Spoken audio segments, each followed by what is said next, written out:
So two things to start. I had to hold my breath because I was waiting for OBS to record. Is that I'm not going to say much except at the very beginning here because I don't know if, well, I don't want to give any misinformation. So what you'll see is what you'll get, except for the fact that this part is true. I couldn't get stuff working. So now why that is the case, again, that part I don't want to say because I don't want to give any misinformation because, yeah, I don't know what the problem is. So, problem, oh my goodness. And then aside from that, I've been doing game dev stuff in the middle while I just needed something to... I should put out I will be putting out a separate video for that. But for the most part, this is going to be a Kouji video. So, we got Ath, and I forgot what it was. So I know it was an exquisite taste, but I'm just going to say exquisite taste and move on. So, yeah, so I didn't touch any of the files. I did, of course, as you saw, update perm.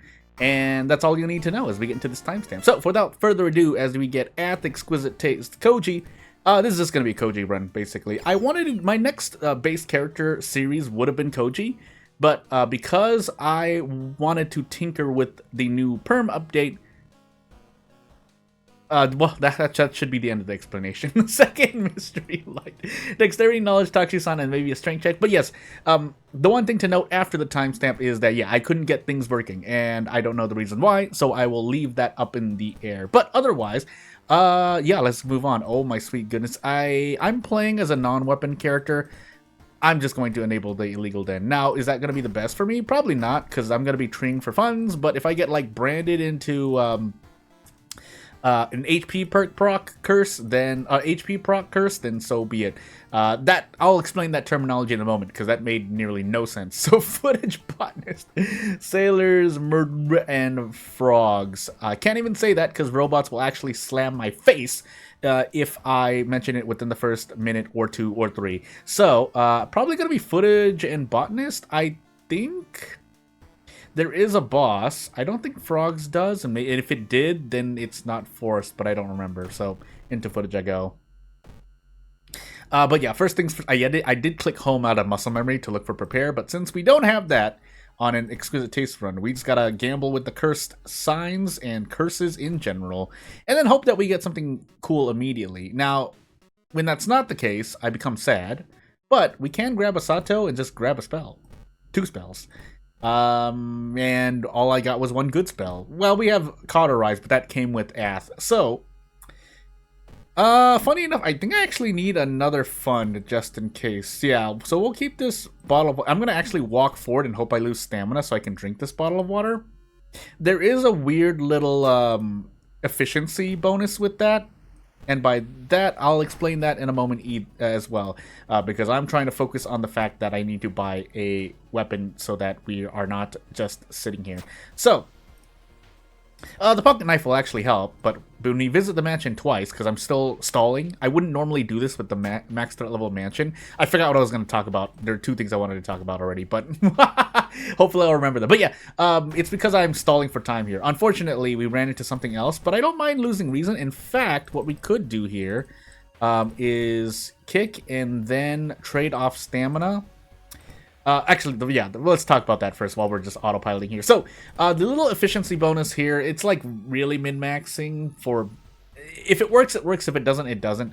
And the reason is because if you're going to lose stamina anyway, you might as well recover 1 stamina back and then sell the empty bottle. As opposed to just selling the empty bottle or selling the bottle of water and then not recovering any stamina, if that makes any sense.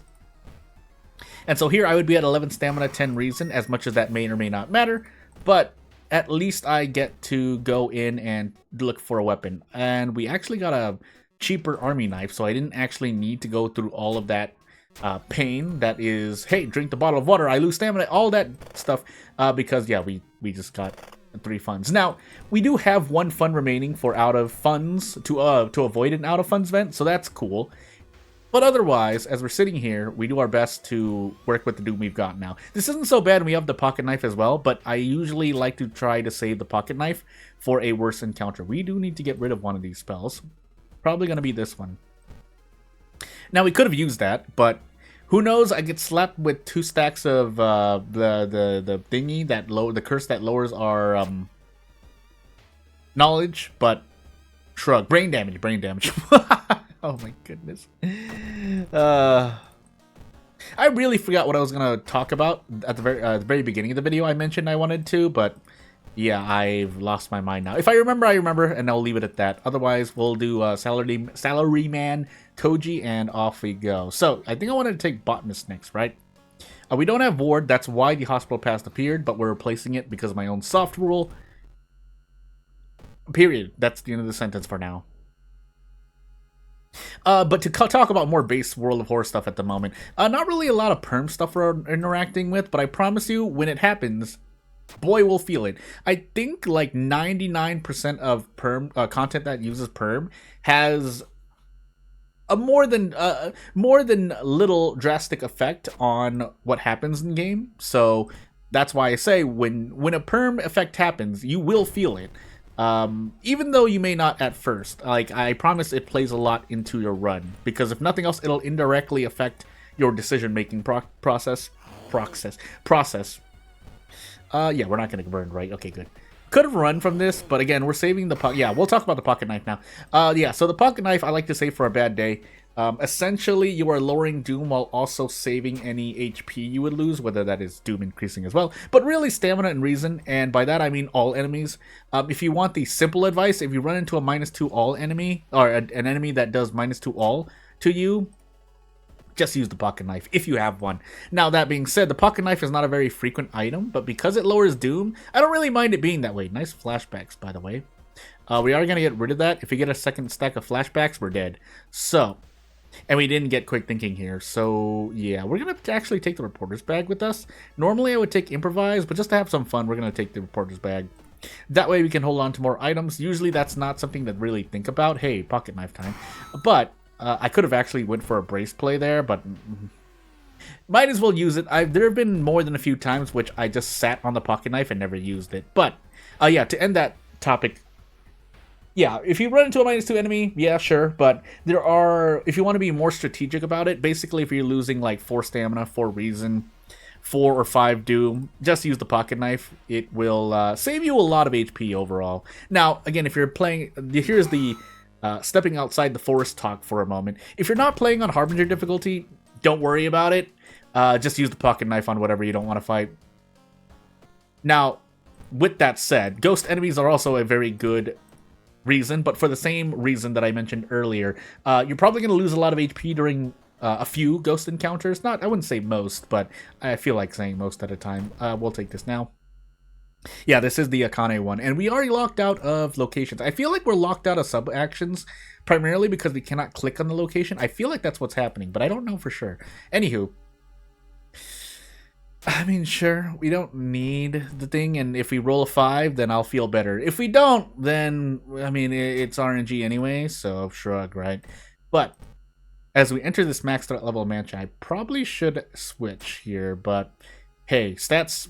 Fair roll, but shrug, and we hope we do our best. I think, funny enough, well, now it looks like we're going to die to stamina, but what I was going to say before, 2 seconds ago, was that, yeah, Doom is our primary concern here. I did not enable the monument because of the backstory, exquisite taste. So, again, though, compared to not getting a weapon at all, I think Monument is still relatively helpful. Unfortunately, yeah, not having a weapon, especially when a very boss-intensive run, this is not really boss-intensive, but you get what I'm trying to say here. It's very, very painful. So, as we drink this bottle of water, so we have 3 stamina, and we do Desperate Prep Strong. Yeah, I forgot what I was talking about. So improvise would actually help out quite a lot here. This is a lot of damage to have if you have the thingamajiggy. Stats really don't matter though, by the way, for me. I note that I keep adding "for me" at the end of the sentences like that. This is very subjective, and objectively, you should not be playing like me. Which is to say, not well, more than a few times, but we'll take Sailors last, Frogs now, and we're actually going to recover stamina here. Deduction is probably not helpful. I could take Folklore Studies, but... Do we have a knowledge check? I'm going to take Folklore Studies. I would normally take Improvise. You would be surprised how many items you actually pick up and throw, and even if it's only a few of them, we're actually supposed to... I think I was supposed to pick the left option there. But Yeah, you'd be surprised that the few items you can throw, even if they do 1 or even 0 damage, because improvise adds on damage and it does not, it's not like it's increasing the current amount. That means even 0 item damage a weapon, or 0 items that throw for 0 damage will deal at least 2 damage. So, shrug. Is that really, did I really do that to myself? My goodness. Rip 2 charisma characters, by the way. That is something to think about as to go on a tangent. If you enter this mystery and take warts in the face and you have 2 charisma, you die because of 0 statting. To repeat, while we're autopiloting here, 0 stat is my made-up term for when a stat hits 0, the game will boost your Doom up by 100 or to 100. I forgot which. And that means you lose, because Doom at 100 when you're doing your next investigation, or basically when the game checks for Doom, nice stat roll, by the way, means you game over. So, therefore, 0 statting is my shorthand way of saying game over through Doom. So, yeah. But anywho, I think that's because of holes, right? Yeah, we have holes, so we're taking stamina damage, basically. Let's see here. Now, thankfully, we did keep our bath most of the time, so it's really, really nice to not die. But we're probably going to get rid of the black hair. The handcuffs, probably, if we keep below 75% Doom. Yeah, I just keep looking at the Doom. Every now and again, I notice it kind of pop up by 1 twice in a short span, like within like 5 frames, it looks like. But, yeah, not really much else to say there. That's just an observation I made. Yeah, so this should be guaranteed. 20 damage. And off we go. That's actually a fair bit of experience. Now, granted, we're taking -2 all for that, but hey. Really, back of the mind as well, back of the mind mention is that if we had not used the pocket knife, we'd be at 68% Doom. That can be kind of dangerous. Yeah, also I do have Cauterize, I just remembered.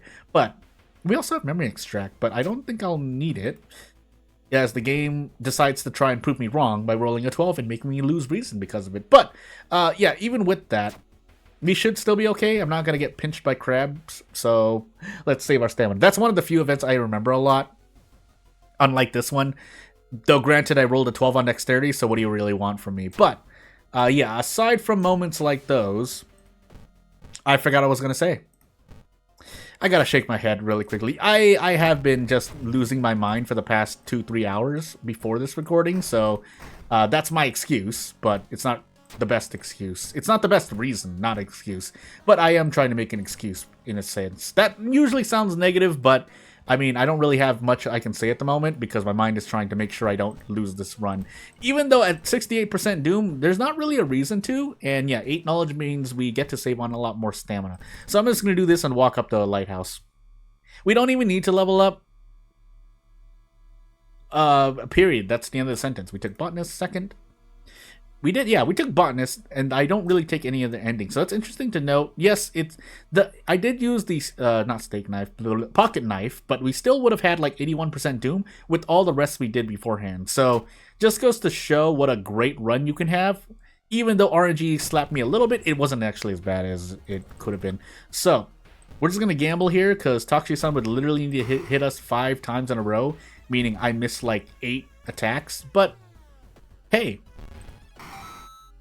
So yeah, without further ado, hopefully the next video will actually be a start of a series, or probably looking into the character overrides, which is what Perm released in this new 1.48 version. But yeah, without further ado, not really much else to say. If you have anything to say, you know what to do. I'm not going to take up much more of your time. Thank you for watching. I'll see you later. Bye!